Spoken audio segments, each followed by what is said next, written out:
Okay, everyone's found a seat. Thank you very much. Let me welcome to the panel Ambassador Mark Regev, a friend and former colleague who is currently the Israeli ambassador to London, to the United Kingdom. Let me also welcome Mr. Tony Kay, who is Deputy Head of Mission at the British Embassy in Tel Aviv. Welcome and thank you for joining us, Mr. Kay. Tim Marshall, who is an old friend, a journalist. You've all seen him, I'm sure, as a frequent analyst on world affairs for many, many years at Sky News and in many other places, and who these days writes fascinating books about all sorts of international geopolitical phenomena. And finally, James Serene, who is Chief Executive Officer of BICOM in London, an organization I have a soft spot for because I used to have his job. And still with us, Barak Ravid. Barak, it's all yours. And since I take responsibility for a certain delay at the beginning because I went over the time allocated. You're giving us another hour. No, not another hour, but you can have till let's say 6:15, 6:20. Okay? Thank you. We'll try and use it the best way we can. So thanks everybody for joining us on this panel, and for our audience, I urge you to check out Tony's socks. This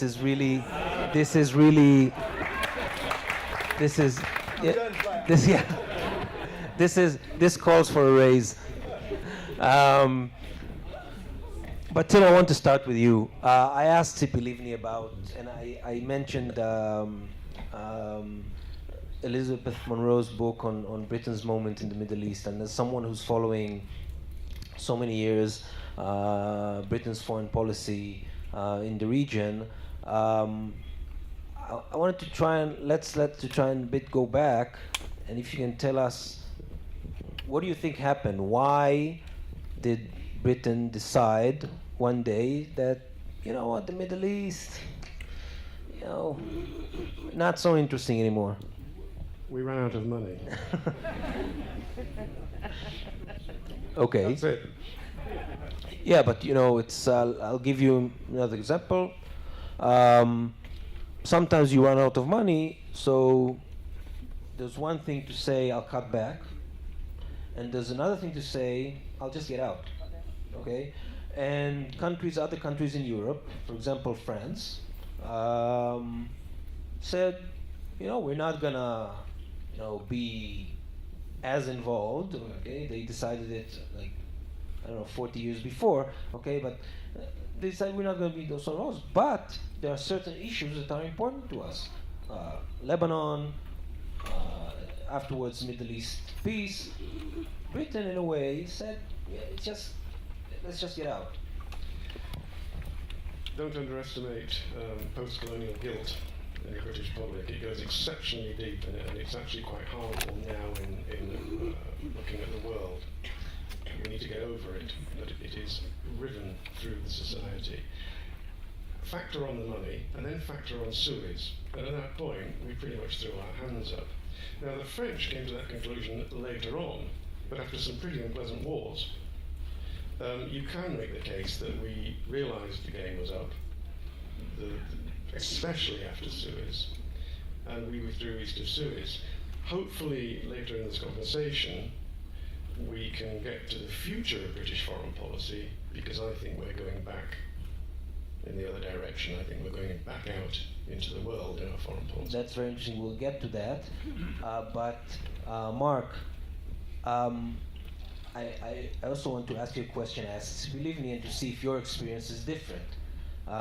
What's your experience today, or since you started being ambassador, your experience when you go and meet British officials, and when you go and meet British public?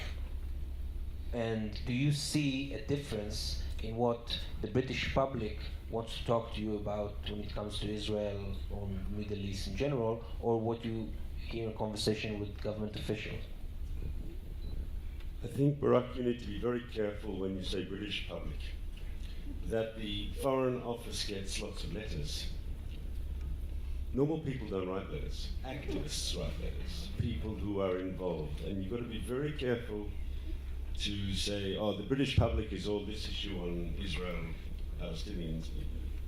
There are organised groups who are writing letters to members of parliament, to the Foreign Office. It doesn't necessarily reflect British public opinion. Actually, James could probably talk about that much more effectively because they actually survey British public opinion, and it's important to be very careful. According to conventional wisdom, there would never have been a Brexit, yes? So all these assumptions of the British public opinion is anti-Israel, pro-Palestinian. It's very important to look at the data. Also, it's not just what the opinions are, but how intense they are. Do people really care? These are issues that maybe people in Israel believe one thing, and reality is something else. Second part of your question, I think it was Douglas Hurd, the Foreign Secretary, who had the famous statement of Britain punching above its weight. And in the framework of decolonisation, in the framework of Suez, there's no doubt that Britain, nevertheless, punches above its weight. I think still today is probably, if you look at all the Europeans, I'm not comparing to the United States, but if you compare it to Europe, Britain's presence in the region is still more significant than Italy or France or Germany. You see that in the war against ISIS in Syria. You saw that in the discussions going on now, the war in Saudi Arabia in Yemen. They're more important than any of the other Europeans. So you see it on the military side. In the Middle East peace process, there's an interesting question that Brexit raises. I don't have an answer yet. In the past, if Britain's policies were done through the European Union, how will a post-EU Britain, a post-Brexit Britain play a part in the Middle East peace process? There are some parts of the British bureaucracy that no doubt agree with the Brussels approach, and therefore you'll say there won't be any change. Other parts of the British system might say, well, let's get closer to some of our Commonwealth friends like Australia, Canada. If Britain was to move in that direction, that would be favourable for Israel. But once again, we're moving into uncharted waters, not just on the Middle East, we're moving into uncharted waters on a whole lot of issues. And we'll have to see how this turns out. But I want to follow up on this. In the same time that I was at the Foreign Office and I heard the story about the letters, I also, before that meeting, I met with the Middle East team. The Israel-Palestine team. And it's quite big, by the way. It's actually, I think it wasn't everybody because some were not in the office that day, but there were at least 12 people around the table. That's a lot. Okay, and then later on, when I met with someone on a higher level of the Foreign Office, I asked him, and we talked, and he didn't mention the peace process. And I told him, but you got 12 people over there doing this. Yeah, but a few years ago, it would have been, let's say, 80% of my time. Today, it's maybe 5 to 10% of my time. How do you explain that? That's a question for Tony. That's not a question for me. Yeah, I don't speak for the British government. I will get to it very soon. What's your take? I think there's an understanding, and this is what the previous speaker said, that people in Europe, and there were various European initiatives that you're aware of, that were not serious. And the serious game is the American game, and I think there's an understanding in Britain that if they want to be constructive, let's support the real game, the real attempt to get things on the right track, and we don't need political theatre. You think that any of you think that after January 20th, people can still say that the serious game is in the US? The British, yes, it's even more serious now. But the British public do not care about the Israeli-Palestinian situation. They don't get up every morning thinking, I wonder what's going to happen in the West Bank today. They simply don't care. Sorry. And, well, yeah, and the Foreign Office, and forgive me, in their perspective, have got a much more important things to worry about than this very, very small piece of land. Yeah. So, James, you agree that the British public doesn't care? I think it depends how you kind of rate care. I mean, I compare it to America. Or you know what? Let's focus the question before. No, but What do you see in the polls? Well, I need to talk about America in order to explain it. Israel matters in America in a very, very big way. The American public care, it resonates with them, they identify with Israel as a pioneering democratic country.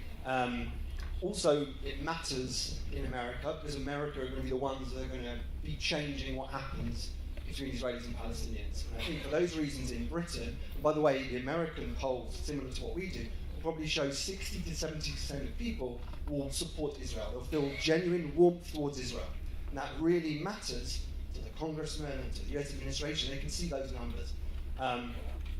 In Britain, you're probably looking at about 20% of people say they feel warm to the Israelis. Now, the interesting thing is 20% say they feel warm towards the Palestinians. So it's 60% don't care. Well, that's not entirely true. There are some people that feel quite cold in the middle, but essentially, yeah, they're indifferent.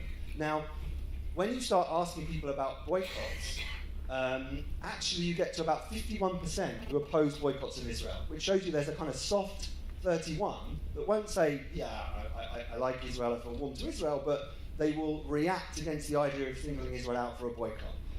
Last year, for the first time... And how many of those, if you change the question to boycott on settlements?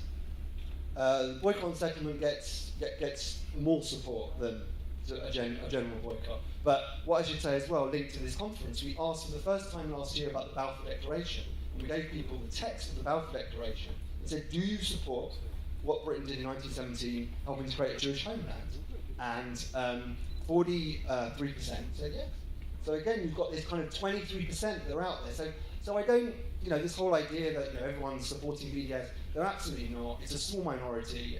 Like the anti-Semitism survey this week by the JPR in London, you find a 5% hardcore ISIS supporting or anti-Semites. You go up to about 12%, and you get your kind of far left or others who really want to vilify Israel. But really, we should feel confident that there is a decent amount of people in the UK, and I say we as in BICOM is on the cusp of the Britain-Israel relationship and want to see a closer relationship. We should feel confident that there is a lot of support there, and I think the British government reflects that. Just don't tell it to our Minister of Strategic Affairs, because then you have to close shop, and that's we don't want unemployment. But can I just answer also the first point, because I think it will take us into somewhere else. I think we're being a bit harsh with this idea that sort of Britain left the Middle East and why did they leave so quickly?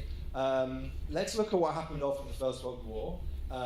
Britain, by the way, just before, was very, very involved in Egypt, was very involved in areas in the Gulf. But after the First World War, they were given a time-limited a kind of caretaker role to look after Iraq and to look after Palestine. They weren't supposed to be there for 100 years. It was a time-limited role, and they were supposed to, like the League of Nations, all the League of Nations mandates, they were supposed to babysit these countries towards independence in the same way that France did with their mandates. So I think we're being a bit harsh if we say Britain left in that way, but I think also the rest of its involvement in the Gulf and Egypt and elsewhere was a general, like Tim said, it was a drawing back of Britain after the Second World War. It was very short of money in a bit of a situation. But as somebody who worked in government as a senior civil servant, my last job I was working for the Deputy Prime Minister, we went on many, many trade delegations around the world. We visited all the BRICS and all the emerging economies, and we went on this big trade bonanza to basically say to people, we're sorry we left, but we really want to trade with you now. And that was at the time after the financial crisis. But it was the same in Latin America. I mean, everywhere we went, we got the same wonderful script from the Foreign Office that said, we used to build the railways, we used to do this, but now we're back. And it was the same, a wonderful thing that people like Tony would write. We're back. We want to trade with you. After Brexit, will that happen? Yeah. So Tony, first I have two questions. A, are you back? And B, how are the preparations for the lawsuit by the Palestinians on the Balfour Declarations going? Which I'll come to. But I just want to come back to this point about do Brits care about Israel and care about the peace process, the conflict with the Palestinians? I think there are a lot of Brits who care about and understand Israel, but they don't know it at this point, because when you look at the numbers of Brits who are consuming drugs, pharmaceuticals from Teva, who supply 1 in 5 of the drugs that are consumed by the National Health Service, when I think of the individuals who are benefiting from the science cooperation that the UK and Israel has, going from strength to strength, when I think about the people employed by Rolls-Royce who are constructing the engines for the LL Dreamliners and so on and so forth, they do care about Israel, but they just don't know it. And that is a big part of what we do, and that is a big part of what keeps Ambassador Regev and ourselves at the embassy here busy. It's developing that relationship, which doesn't resonate with a large percentage of the British public. The people who do care about Israel, all too often in the UK, their view of Israel is defined by one issue, and it's defined by the peace process. And that's a challenge for the Israeli government, that's a challenge for Ambassador Regev, to try and turn that perception. And ours as well is a shared challenge. Can I disagree? I disagree with one of the words you said. You said it's defined by the peace process. I would argue that the overwhelming majority of critical letters you get about Israel at the Foreign Office, and you're allowed to disagree, but my impression is they're not at all concerned about the peace process. They don't want Israel there in the first place. And all of them? No, all of them? I said the overwhelming majority of activists who are out there pushing BDS, who are writing the critical letters, but what it's about... got nothing to do with the peace process. For them, it's peace without Israel, and not how do we get a peace. Yeah, but what about, Mark, what about those, let's talk about the 40% who either said... They're not writing letters, those 40%. No, Sorry. okay. I'll talk. Yeah, one second. But Mark, it's easy, okay, to focus on the bunch of crazies on the Al-Quds Day parades in London. That's easy, you know. Many of my colleagues made a career out of it by, going with a camera and asking people what they think about Israel, and hearing people say, "Oh, I hope it burns." Okay, that's easy. But what about, again, the vast the general public, the 40% of the public that say in the polls that they either feel sympathetic towards Israel or towards Palestine, meaning they know what it is, okay, and have some sort of an opinion, okay? Those 40% are not all activists. There are normal people who watch the news. So what about them? Not the What about them? What's the question about them? No, the question is, okay, how they define Israel. Do they define Israel through, by the way, I don't think it's the Middle East peace process, I think it's the conflict. Do they define Israel through the conflict? They were only had an opinion about it because they were asked. Otherwise, they would never give it a single thought. Okay, but let's go with that. But even so, you know, many Israelis, okay, or people in general, okay, they live their lives. Not, let's say, most of the people, okay, in this country are not like the people who came here to talk and to listen about Brexit and UK Israel, okay. But from time to time, they do think about it, okay. So it's not, you know, and those people vote, okay. So they don't vote on this, but you know, it's part of it, and sometimes it matters, okay. So what do you think, Mark? Those 40%, how do they define Israel? Do they define Israel through through Teva and through through Asaf Granit's restaurant in London, or through settlements, conflict, and you know what they see on BBC?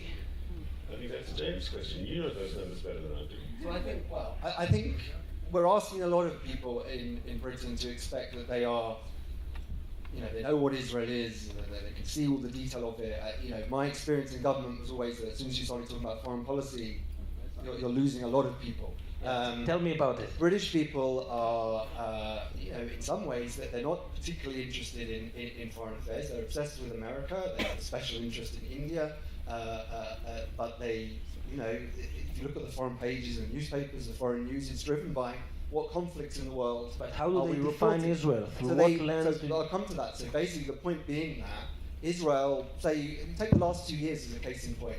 2 years since Protective Edge. Israel's not been in the news. The amount of times Israel has been a story on the broadcast TV news in the evening, I could count on one hand. And even that during a wave of terrorism where many, many people have been killed. And by the way, I get all sorts of emails, people saying, why is the BBC not covering these terrorist attacks? And we can't decide what we want sometimes. Do we want the BBC to cover it, or do we not want the BBC to cover it? But anyway, the point being that it hasn't really been there. Why? Because there have been other conflicts. And so, you know, the way, the kind of British view of the world They're looking at only a few foreign stories at a time, and I say this in my experience of kind of going all around the world with British politicians and doing wonderful things and announcing wonderful initiatives with those countries, but it didn't matter in Britain because we didn't necessarily do something for the British people, apart from in the big picture. So no one cared. If you talked about creating one British job in Aberystwyth because of that deal, then that would be in the newspaper.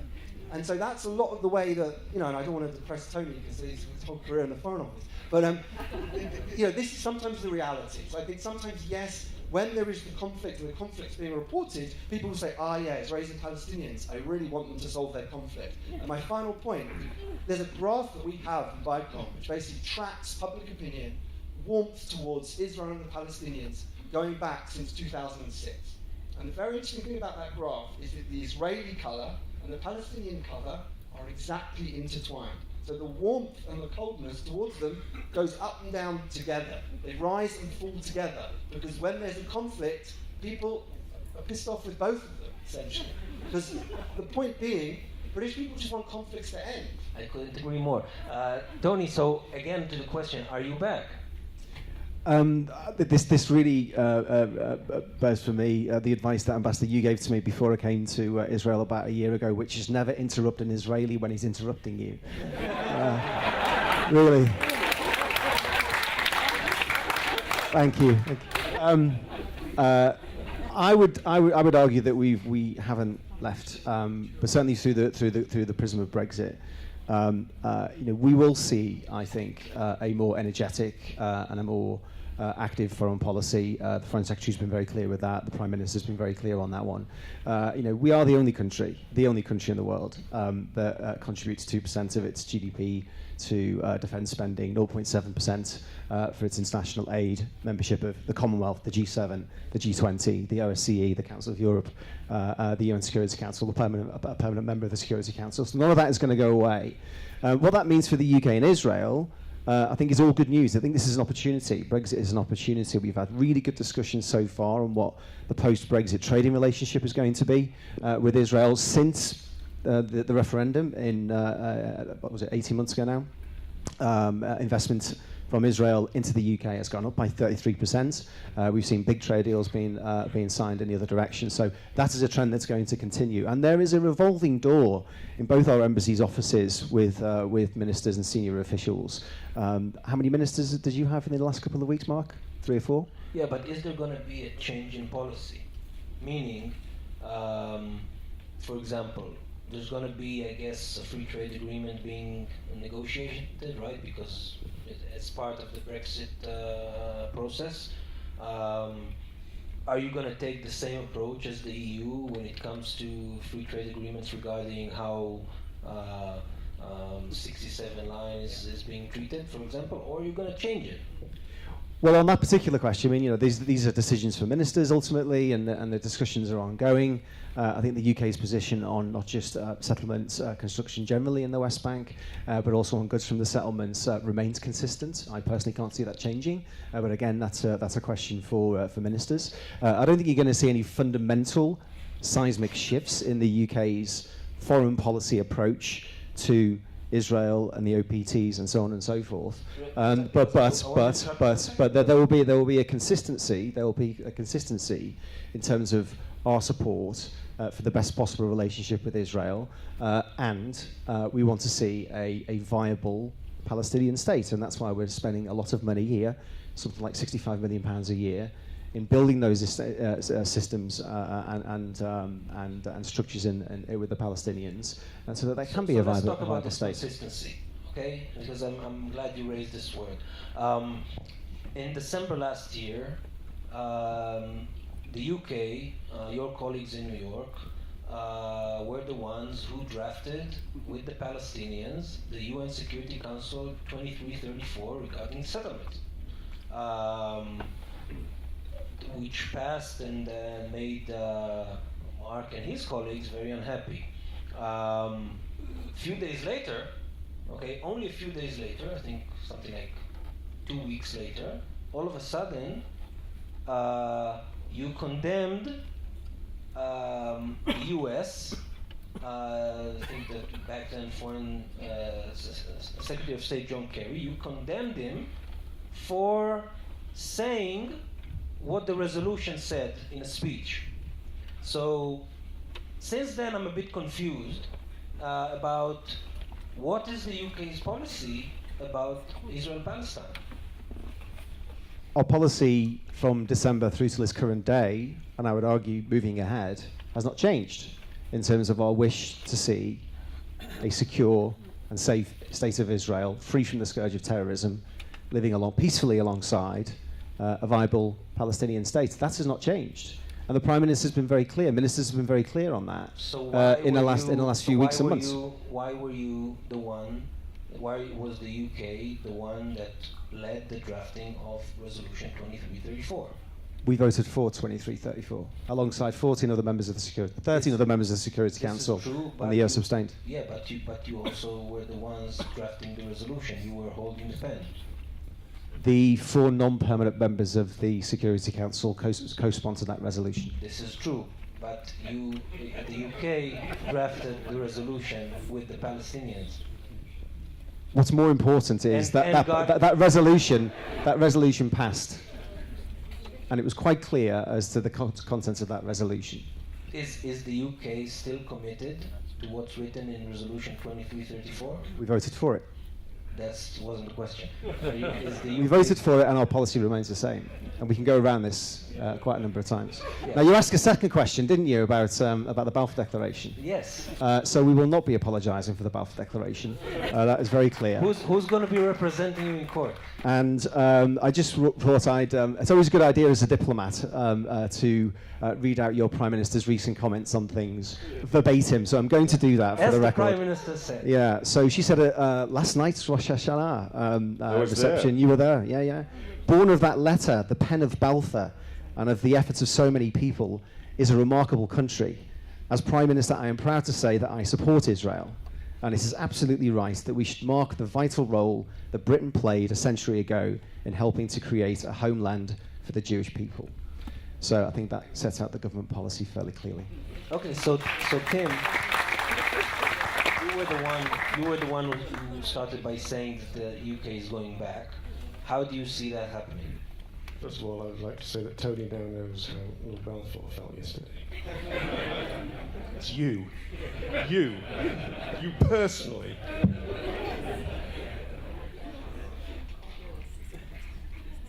Balfour to Brexit, 1917, British was a power. It is no longer that power. Nevertheless, the narrative is of this failing state that is some sort of rain-washed island off the coast of this incredibly important area called the EU. This is an incredibly important area called the EU. Let me set out an argument, hopefully briefly. I'm a Remainer, but I am now a relaxed Remainer. We lost the argument, let's get on with it. I cannot abide the argument that says we are about to fall off a cliff, our role in the world is going to be hugely diminished, we're going to be this nothing country. Because it's almost as if people want that to be the case. And I know it's going to be bumpy, and I know if we get the economics wrong, which is where you guys come in, it's going to be extremely bumpy. But let me give you some 5s and 7s. The P5 at the United Nations. What, we're not in the P5 anymore? The Five Eyes, intelligence, we're not in Five Eyes. The G7, we're not in G7. We're not the 6th biggest economy in the world. We haven't got 2 aircraft carriers to project force and power and hopefully assistance in 2 years' time. By the way, don't bother talking to us for another couple of years, we're busy. Are we going to carry on being the 2nd biggest trading partner of Israel, one of the biggest trading partners of Germany, etc., etc., etc.? It's as if all this is just going to vanish in a puff of smoke in 2 years. No, but how do you see all of that manifest itself in a greater UK role in foreign policy in general in the Middle East? So the people that hate the fact that we're leaving and the Europeans need to understand that they are 9% of global world, going down to 9% of global world trade. We are eyeing up the rest of it in competition with everybody else. So if we are in the P5, the G7, the Five Eyes, the second most robust military power in NATO. Do you really think that the rest of the world is going to ignore us? That when the Russians start growling at the Poles and they look to the Germans and the Germans say, don't look at us, who are they going to look at? They're going to look at the British. The Baltic states are going to look at the British. The Commonwealth is going to become slightly more important than it is, which is to say not particularly important, but will become slightly more. Don't let the Queen hear you say Sorry. that.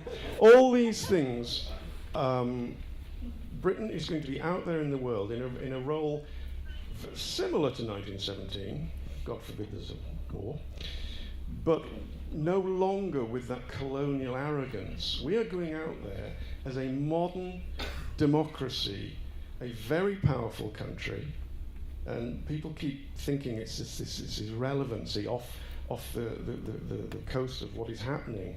I love the EU. I wanted to stay in it, but let's just get on with it now. And we will come to you.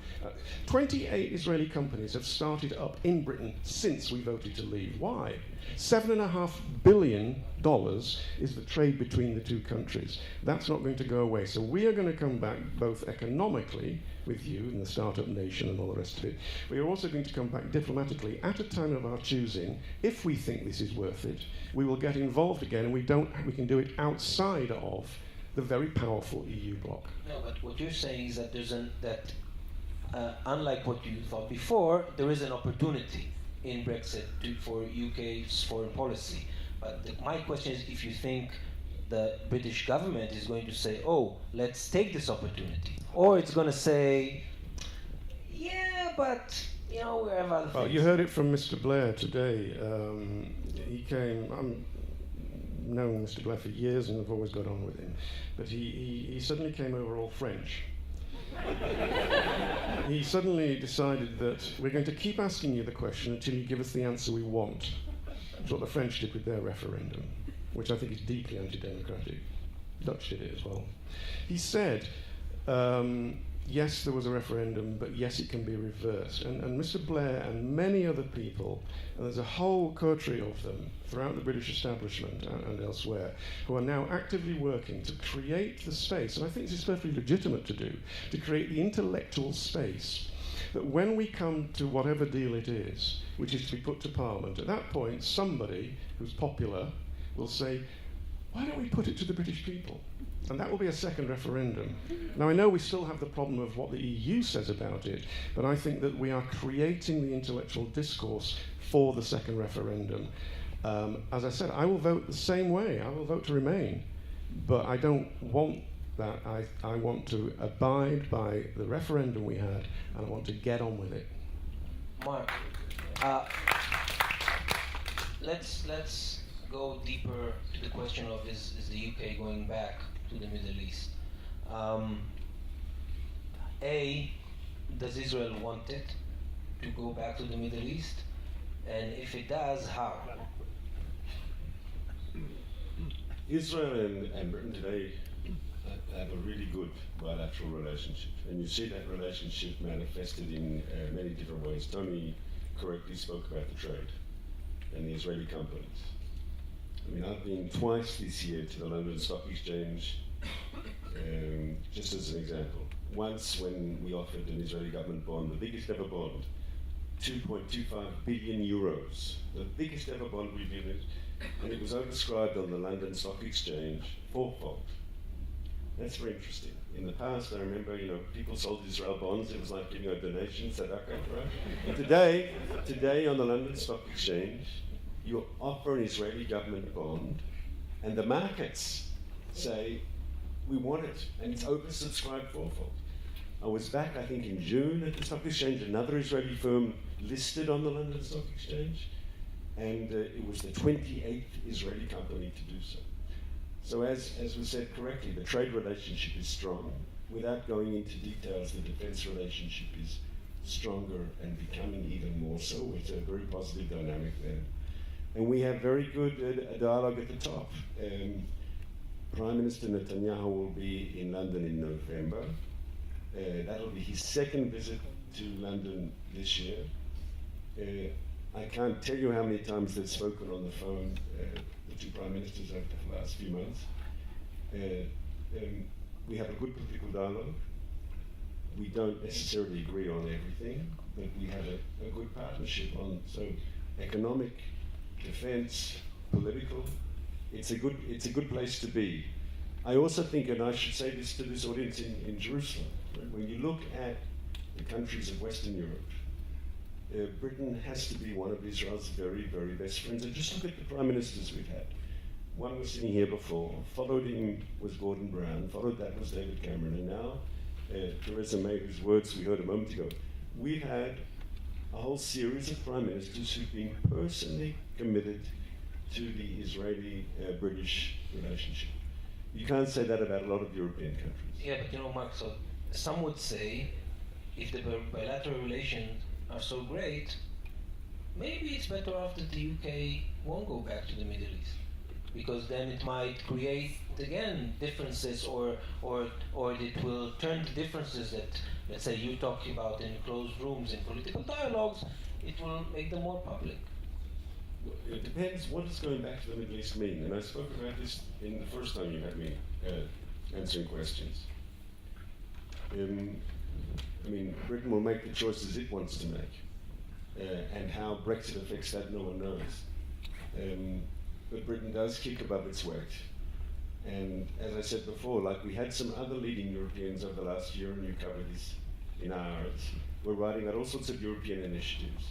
The British did not support that because they said the serious initiative is the one that deserves support.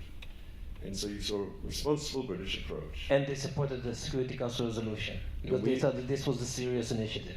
We said publicly at the time that we were most disappointed. I think disappointed could even be an understatement, because you hope that your friends will be with you when you need them. Right? That's the definition of a friend. You would never have seen the Russians allowing one of the Security Council resolution to pass against one of their friends. It would never happen. Never. I'm not sure you want to go that way. All right. You just compared Israel to Syria, and I'm not sure. Maybe it's not. But I mean, the principle is, like, we were disappointed and we said so. It wasn't a good day in the bilateral relationship between our countries. But I think it's important to look at the bigger picture as well. And as I say, I'll give you an example of something that we can all be proud of. And this came up before in your questioning before. Look, there were, President Abbas, right, called upon Britain to publicly apologize. The Palestinian foreign minister said, as you said, we will take Britain to the European Court of Justice in a legal case if Britain refuses to apologize. Now, Mrs. May has not only refused to apologize, she said, as Tony read out, we are proud of our role in the Balfour Declaration. And as I said, there's a lot that we can be very, proud about the relationship between the two countries.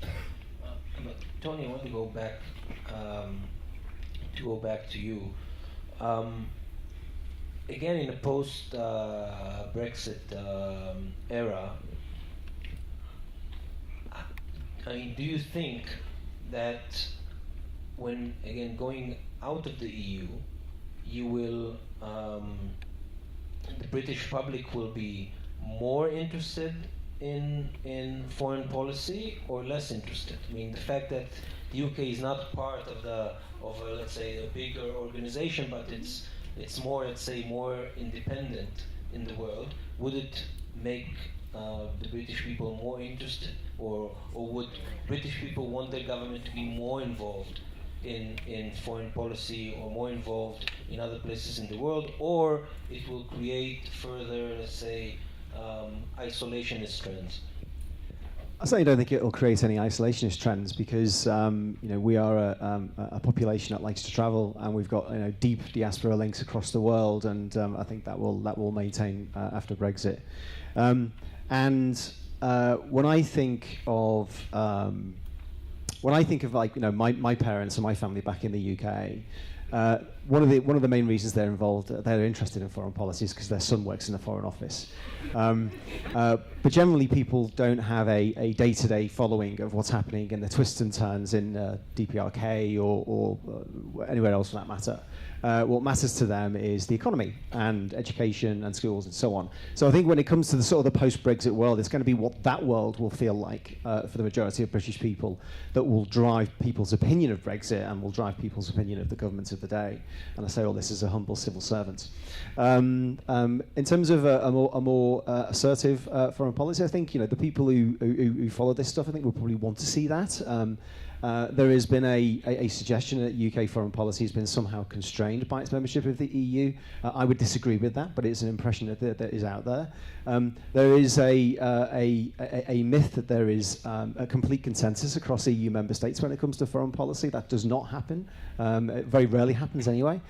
So I think moving forward, I think as Tim mentioned, you're going to see a more activist foreign policy, and certainly when I go back home to the Foreign Office, when I look at the embassies in this part of the world, we are strengthening, not drawing down.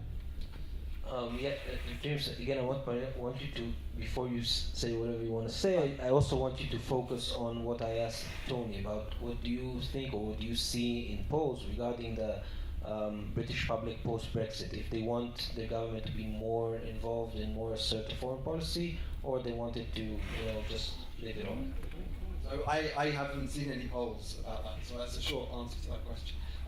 But I think related to that, I think, and this is sort of partly agreeing but disagreeing with what Tim was saying, I think that there's something very interesting that's going to happen in relations between Britain and Israel as we go towards Brexit, if we get there. I have a slight theory that we may never get there, and we just end up down this long tunnel, and it never actually happens.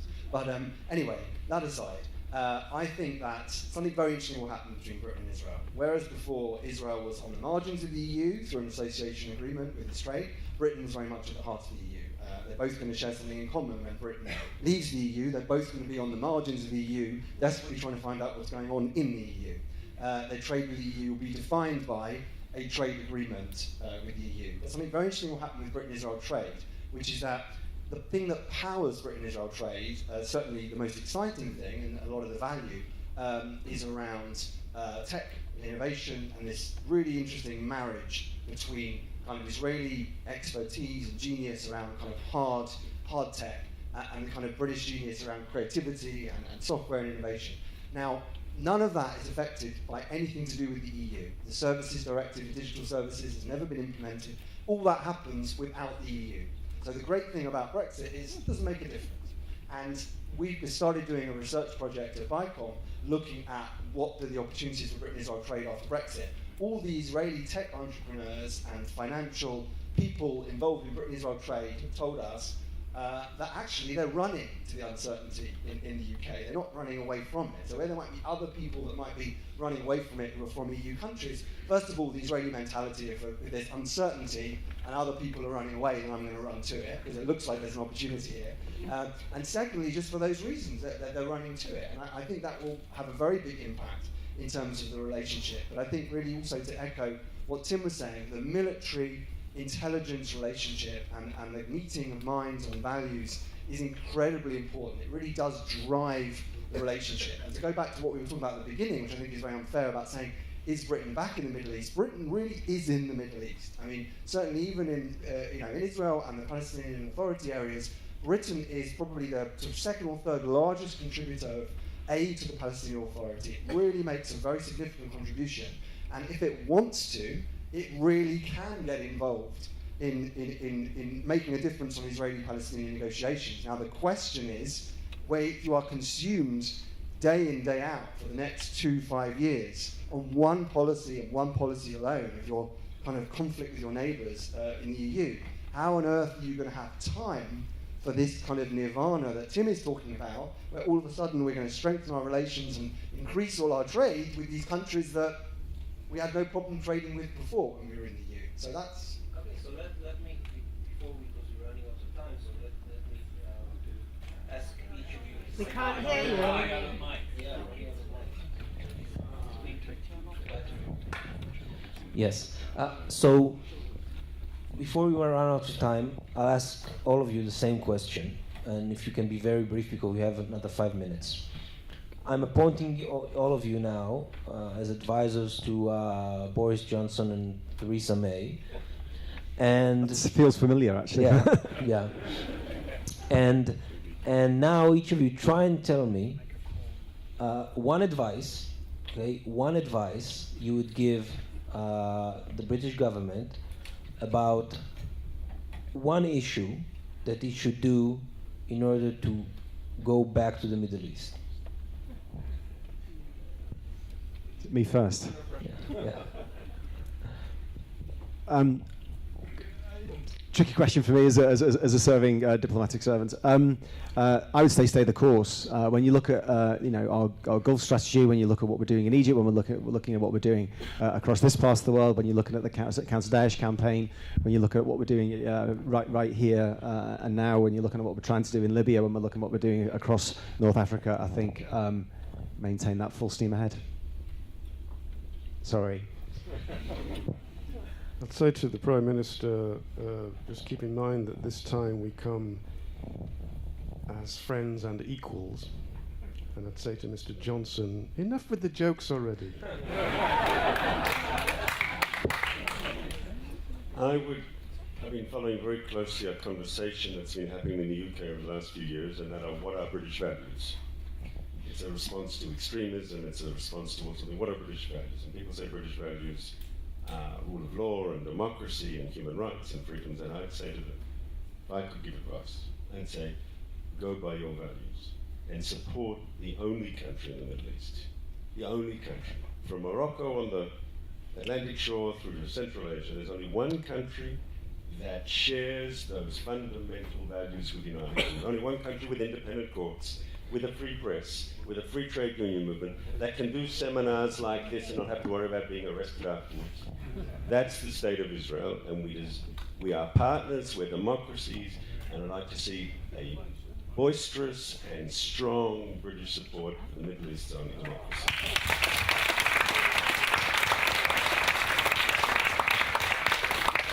I think Theresa May spoke about this last year when she was at the Gulf Cooperation Council, and she said that she was very into kind of getting much closer with the Saudi and the Gulf countries. And I think for certainly Britain-Israel relations, that's really, really interesting, because whereas before that was a real fault line in relations between Britain and Israel, now it's a very fertile area of really interesting cooperation. Britain can really help with the things that we heard Tony Blair talking about before. I think if I had time, just before I left the room, I'd say should probably think about banning Hezbollah, making it a legal organisation in the UK. Thanks a lot to all of you, and thank our audience.